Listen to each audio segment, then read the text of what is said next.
ఎద్దుల కొనుగోళ్లపై సబ్సిడీలు, ఇన్సూరెన్స్ సౌకర్యం, గోకులాల ఏర్పాటు, మేత కోసం మన నియోజకవర్గాల్లో గ్రామాల్లో బంజరు భూమి కేటాయింపు, అలాగే గోపాల మిత్రులు నన్ను వచ్చి అడిగారు చాలా సంవత్సరాల క్రితం. వారి అభ్యర్థన నాకు అందింది. అదే కూటమిలో మేనిఫెస్టో కమిటీలు చెప్పినప్పుడు గోపాల మిత్రుల్ని తిరిగి ఆ వ్యవస్థను తిరిగి పునరుద్ధరణ చేసే కార్యక్రమానికి బాధ్యత తీసుకుంటాం. ముఖ్యంగా ఆర్యవైశ్య సంక్షేమానికి కన్నికా పరమేశ్వరి, అక్కడ దేవుడి సాక్షిగా చెప్తా ఉన్నాను, కన్నికా పరమేశ్వరి అమ్మవారి ఆత్మార్పణ దినోత్సవాన్ని అధికారిక కార్యక్రమంగా చేపడతాం. అలాగే ముస్లిం మైనారిటీల సంక్షేమానికి వారికి కావాల్సిన ఈద్గాలకి, కబ్రిస్తాన్లకి బాధ్యత తీసుకుంటాం ముఖ్య పట్టణాల్లో. అలాగే క్రిస్టియన్ల సంక్షేమానికి క్రిస్టియన్ మిషనరీస్ ప్రాపర్టీస్ డెవలప్మెంట్ బోర్డుని ఏర్పాటు చేసి తద్వారా వారికి ఏమేమి సహాయాలు కావాలో అవన్నీ చేస్తాం.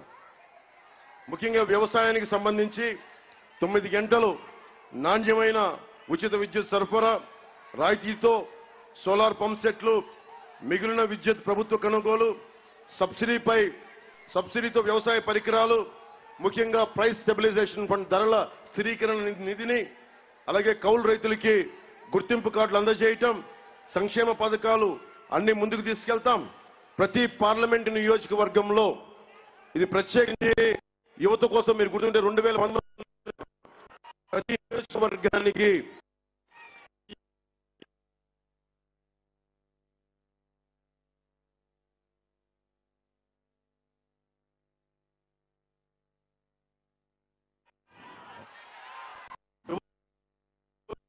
ఆర్గానిక్ ఫార్మింగ్ దాన్ని ముందుకు తీసుకెళ్తున్న ఈ ప్రాజెక్ట్ ని దళారుల దోపిడీని అరికట్టడానికి ఏపీఎంసీ యాక్ట్ ని పటిష్టంగా అమలు చేస్తాం. రాష్ట్రంలో ముఖ్యంగా సెరికల్చర్ రైతాంగానికి తోడ్పాటును అందిస్తాం. ఆ సెరికల్చర్ రైతులను ఆదుకుంటాం. తద్వారా గ్రామీణ ప్రాంతాల్లో ఉపాధి అవకాశాలు కల్పిస్తాం. అలాగే పంచాయతీలకి నేను ముఖ్యమైన చదువుతున్నాను, మనకి మేనిఫెస్టోలో పంచాయతీలకి డైరెక్ట్ గా కేంద్రం నుంచి వచ్చే నిధుల్ని పంచాయతీలకే కేటాయిస్తాం. అలాగే ముఖ్యంగా మనకి రోడ్లు ఇబ్బందులు ఉన్నాయి. ముఖ్యంగా యువతకి వర్క్ ఫ్రం హోమ్ నుంచి ఉమ్మడి ఆఫీసులు ఉండేలాగా మీరు ఎక్కడ కూర్చున్నా సరే అక్కడ ఎవరైనా కూర్చొని ఆఫీసులు ఏర్పాటు చేసుకుని వర్క్ ఫ్రం హోమ్ కొరకు ప్రతి మండలం, జిల్లా కేంద్రాల్లో వర్క్ స్టేషన్స్ ఏర్పాటు చేసే కూటమి ప్రభుత్వం. అలాగే ప్రతి ఇంటికి రక్షిత మంచినీరు, గ్రామాల నుంచి మండల కేంద్రాలకి, జిల్లా కేంద్రాలకి రోడ్ల నిర్మాణం. అలాగే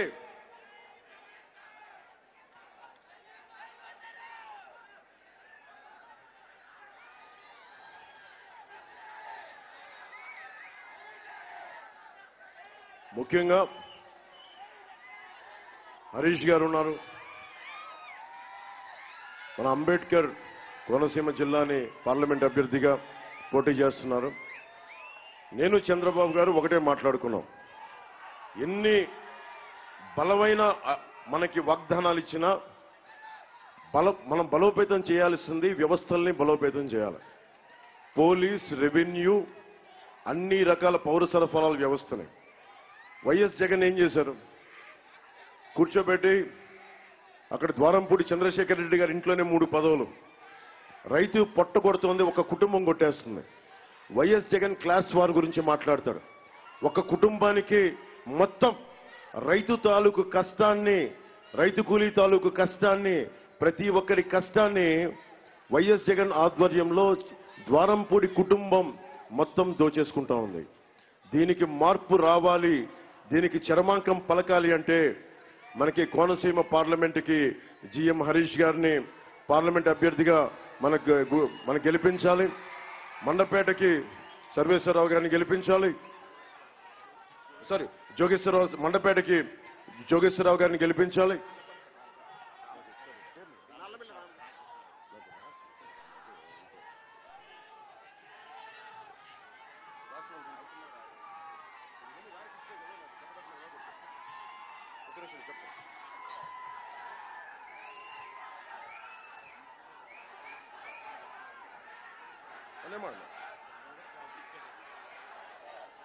ఇక్కడ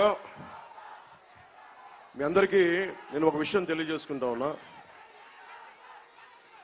మీరు స్లోగనీరింగ్ కానీ నా స్లోగనీరింగ్ కానీ ఇవన్నీ ఏమి చేసినా మీ స్లోగనీరింగ్ ఓటు కింద మారకపోతే నిష్ప్రయోజనం అయిపోతుంది.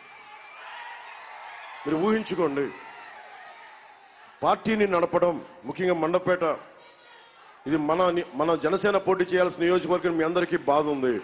అది నేను గుర్తించలేదని కాదు, చాలా గుర్తించాను.